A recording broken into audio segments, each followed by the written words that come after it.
Les guerres modernes ne ressemblent plus aux anciennes. Il ne s'agit plus seulement de soldats et de fusils. Aujourd'hui, on attaque un pays par les fake news, les virus informatiques ou des groupes terroristes téléguidés. Et l'Afrique, elle est devenue le terrain d'expérimentation de ces nouvelles guerres.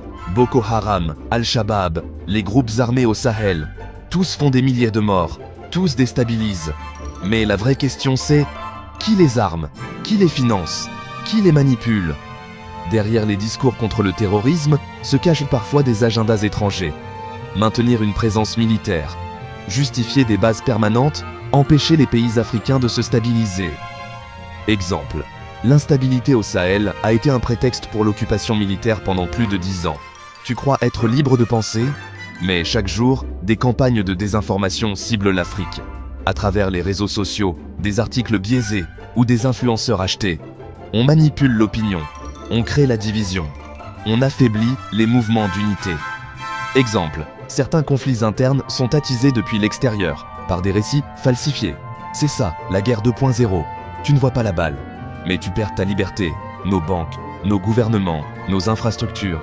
Tout passe aujourd'hui par le numérique. Mais l'Afrique est l'un des continents les plus vulnérables aux cyberattaques. Manque de serveurs souverains, absence de système de défense numérique, piratage de données sensibles en hausse. Et pendant ce temps, nos informations sont hébergées à l'étranger. Est-ce vraiment de la souveraineté? Statistiques. En 2023, l'Afrique a perdu plus de 4 milliards de dollars à cause des attaques informatiques. Il ne suffit plus d'acheter des fusils.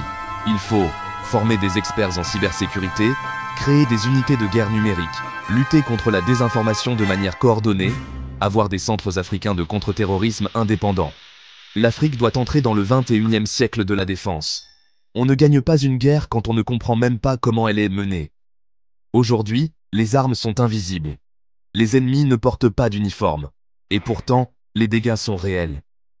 L'Afrique doit se réveiller et bâtir une stratégie intelligente, autonome et moderne. Commente: je soutiens une Afrique forte, moderne et libre. Si tu crois qu'on doit gagner cette guerre invisible. Abonne-toi pour la suite de la série. Le combat ne fait que commencer.